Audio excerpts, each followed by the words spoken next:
Halo guys, welcome back to my channel. Kali ini Mimin akan menceritakan sebuah cerita dengan judul Battle Through the Heavens. Oke, buat kalian yang baru saja bergabung dengan channel ini, tolong dibantu dengan subscribe, like, komen dan share ke teman-teman kalian agar Mimin lebih semangat lagi dalam membuat konten. Oke, kalau sudah, lanjut ke ceritanya. Diam. Semua orang diam, semua mata kosong terfokus pada kata-kata emas yang terpantul pada tablet batu hitam di atas. Di peron tamu, cincin tajam dari cangkir teh pecah yang jatuh ke tanah bergema. Perwakilan dari kota Wutan semuanya tercengang. Ketidakpercayaan menyebar di wajah mereka. Tujuan kunjungan mereka adalah untuk memastikan apakah rumor itu benar atau tidak, untuk melihat dengan mata kepala sendiri apakah Xiao Yan benar-benar melompati 4 Duan Qi dalam kurun waktu setahun. Namun, apa yang baru saja mereka lihat tidak hanya mengkonfirmasi rumor tetapi benar-benar melampaui harapan mereka. 4 Duan Qi dalam setahun, sekarang berubah menjadi 5 Duan Qi. Kecepatan latihan ini hanya bisa dijelaskan dengan satu kata, menakutkan. Klan Xiao telah berhasil sekali lagi. Semua orang di platform tamu hanya bisa bergumam pelan. Untuk memiliki anggota klan yang melompat 5 Duan Qi dalam setahun, masa depan klan Xiao tampak cerah.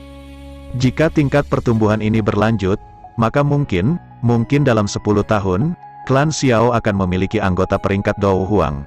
Semua orang di peron tamu saling memandang saat hati mereka terasa berat memikirkan hal itu. Dou Huang, jika ada klan di Kekaisaran Jiama yang memiliki Dou Huang yang kuat, status mereka akan meroket di dalam Kekaisaran Jiama. Bahkan 3 klan terbesar di Kekaisaran Jiama, klan Primer, klan Nalan, dan klan Ritter, akan menghormati klan itu. Lagi pula, hanya ada segelintir Douze tingkat Dou Huang di seluruh Kekaisaran Jiama. Setiap Douze yang mencapai peringkat Dou Huang memiliki kekuatan untuk menggulingkan apapun dari langit hingga lautan dan untuk menghadapi 10.000 musuh dengan mudah.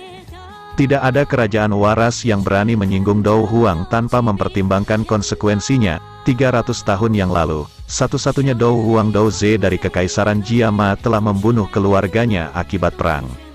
Akibatnya, Dou Huang seorang diri membantai 10.000 ksatria elit musuh dengan marah. Kedua kerajaan terguncang oleh pertumpahan darah yang disebabkan. Sejak saat itu, tidak ada kerajaan di benua Dou Qi yang berani menyinggung Dou Huang Douze. Pada saat yang sama, semua orang melihat betapa menakutkannya Dou Huang. Oleh karena itu, semua orang yang melihat hadiah Xiao Yan memandang klan Xiao dengan rasa iri yang luar biasa.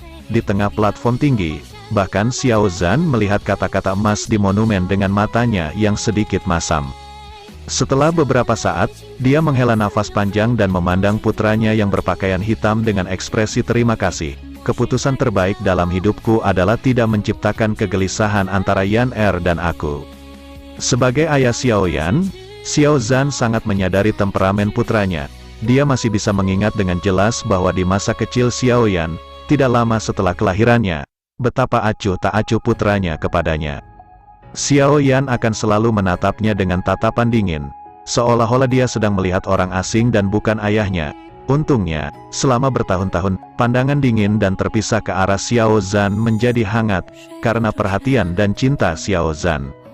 Memikirkan kembali saat Xiao Yan masih kecil, Xiao Zhan menggigil, mulutnya berkedut sementara senyum lembut mengambil alih wajahnya. Pemimpin klan Xiao, bakat tuan muda Xiao Yan benar-benar menakjubkan.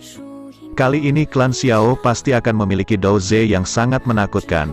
Berdiri di samping Xiao Zhan, mata indah Yafei menatap orang yang sama dengan yang dilihat Xiao Zhan. Wajahnya masih sedikit merah karena kegembiraannya saat dia mengatakan pikirannya. Xiao Zhan tertawa terbahak-bahak, kebanggaan dan kegembiraan terlihat jelas di wajahnya. Dia menangkupkan kedua tangannya dan dengan tatapan sopan kepada Yafei, dia menjawab, "Yafei, bakat anak itu terkadang merupakan kejutan besar tetapi di lain waktu, kekecewaan besar. Anda juga tahu bagaimana dia jatuh dari sorotan 3 tahun lalu dan menghadapi kesulitan yang tak terhitung jumlahnya. Tidak ada yang akan berpikir bahwa dia akan mendapatkan kembali bakatnya, tapi ini dia lagi." Alis Yafei sedikit tertekuk dengan senyum femininnya. Apakah bakat Xiao Yan berumur pendek atau tidak, dia tidak tahu. Saat ini, satu-satunya hal yang penting baginya adalah potensinya, yang akan cukup untuknya. Memberikan pandangan yang mempesona ke bawah, Hati Yafei telah membentuk sebuah rencana. Di masa depan, dia pasti akan datang dan berbisnis dengan klan Xiao sebanyak mungkin. Di bawah panggung upacara, Xiao Yu membuka mulutnya dengan wajah kaku. Dia menatap monumen hitam dengan kaget sambil terengah-engah. Tiba-tiba dia membentak Xiao Ning, "Bukankah kamu mengatakan bahwa dia adalah 7 Duan Qi? Bagaimana dia lebih tinggi?" Xiao Ning membuka mulut beberapa kali sebelum dia bergumam polos. Bulan lalu dia sudah 7 Duan. Bulan ini, dia, sepertinya punya terobosan. Untuk pergi dari 7 Duan menjadi 8 Duan dalam 1 bulan. Bagaimana mungkin? Bahkan jika bocah itu mendapatkan kembali bakat lamanya, dia tidak akan bisa berlatih secepat ini. Xiao Yu berseru, "Untuk melompat 5 Duan dalam setahun, bocah kecil itu harus mati sial. Kecepatan seperti ini bisa menyaingi wanita monster di Akademi Jianan itu." "Bagaimana aku tahu?" Xiao Ning tersenyum pahit saat dia melirik Sun Er yang jauh.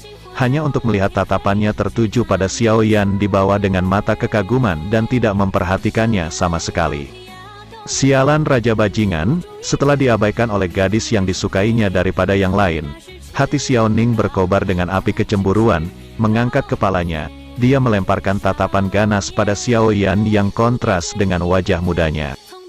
"Penatua kedua, apakah ujiannya sudah selesai?" Xiao Yan bertanya dengan lembut saat dia melihat kata-kata emas di monumen. Dia perlahan melepaskan tangannya sambil melihat penatua kedua yang terganggu. "Oh, ujiannya sudah selesai."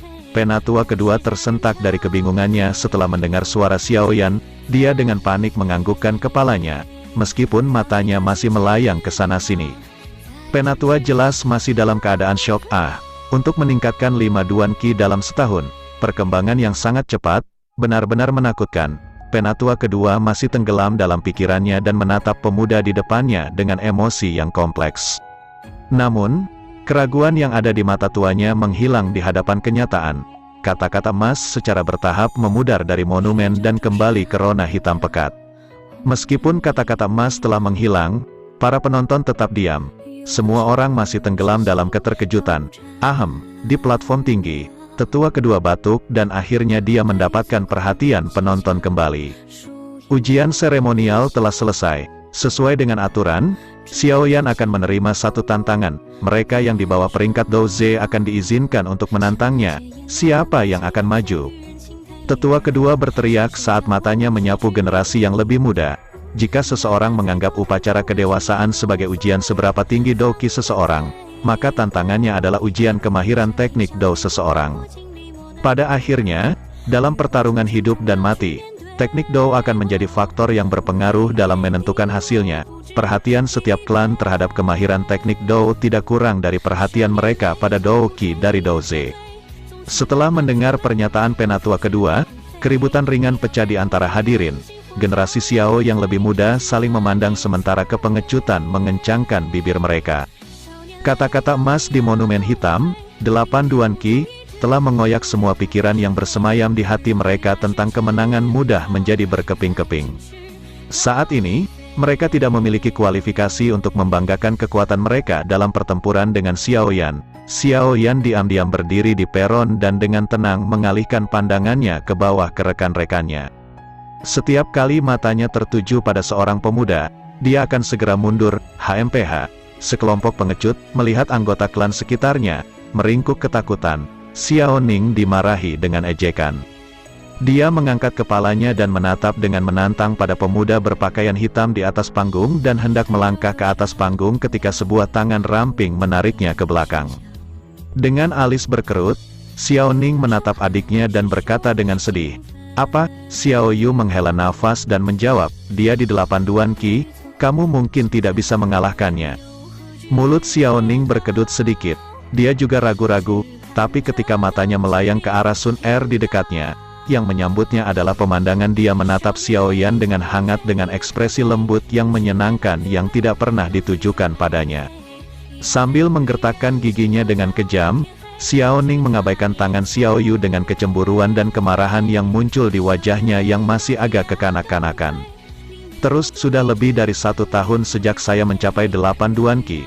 Apakah Anda pikir saya tidak bisa mengalahkannya, yang baru mencapai 8 Duan Qi?" Melihat Xiao Ning, yang wajahnya dipenuhi dengan kekeras-kepalaan dan kecemburuan. Xiao Yu tahu dia tidak punya pilihan.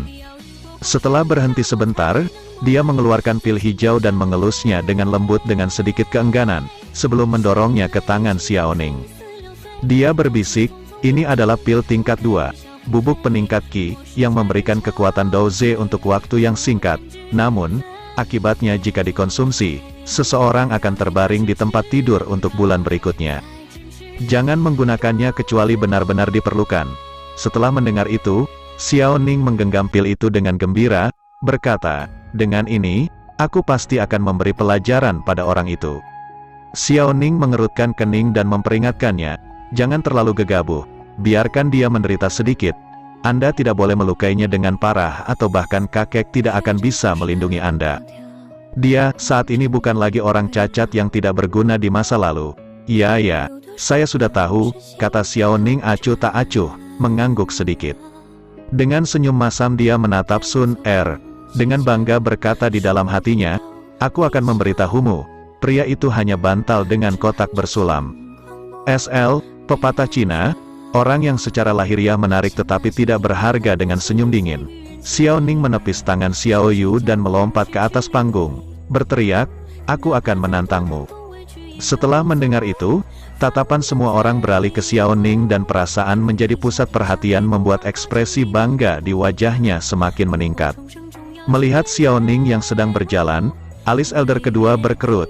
Menatap ke kursi tamu, dia melihat seperti yang diharapkan penatua pertama dengan ekspresi bermasalah di wajahnya. Sambil mendesar ringan, dia menegur dalam hatinya, bodoh-bodoh. Apakah Anda masih berpikir bahwa Xiao Yan masih lumpuh yang tidak berguna di masa lalu?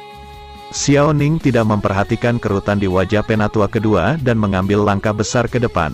Dia dengan arogan menyeringai, Xiao Yan, biarkan aku menguji kecakapan bertarungmu. Menatap malas untuk melihat Xiao Ning di depannya, Xiao Yan bahkan tidak repot-repot menjawab. Melihat Xiao Ning telah mencapai tengah panggung, penatua kedua tidak punya pilihan selain dengan lantang menyatakan, Xiao Yan telah ditantang oleh Xiao Ning. Xiao Yan, apakah kamu menerima tantangannya? Kau tidak akan lari dari tantanganku kan? Sun Er sedang menonton, kamu sebaiknya tidak mengecewakannya. Sambil membelai pil yang tersembunyi di balik lengan bajunya, kepercayaan diri Xiao Ning membengkak dan dengan melihat gadis cantik dan tenang di bawah, dia berkata kepada Xiao Yan dengan senyum dingin. Idiot, Xiao Yan bergumam dalam hatinya, menyikat hidungnya, di depan semua orang, dia mengangguk dan dengan tenang berkata, saya menerima. Melihat Xiao Yan mengangguk, tetua kedua menghela nafas sekali lagi dan melambaikan tangannya. Saat dia mundur dari panggung, dia menurunkan suaranya ke volume di mana hanya mereka berdua yang bisa mendengar dan berkata, ingat, kendalikan kekuatanmu. Jangan saling melukai. Xiao Ning meringkuk bibirnya sementara Xiao Yan mengangkat bahu acuh tak acuh. Saat penatua kedua meninggalkan panggung, udara di atasnya menjadi tegang. Perkelahian segera terjadi. Oke guys, sampai di sini dulu ceritanya ya guys. Tidak lupa buat kalian yang baru saja bergabung dengan channel ini, tolong dibantu dengan cara subscribe, like, komen dan share ke teman kalian. Oke, kalau sudah, sampai ketemu di video selanjutnya. Bye-bye.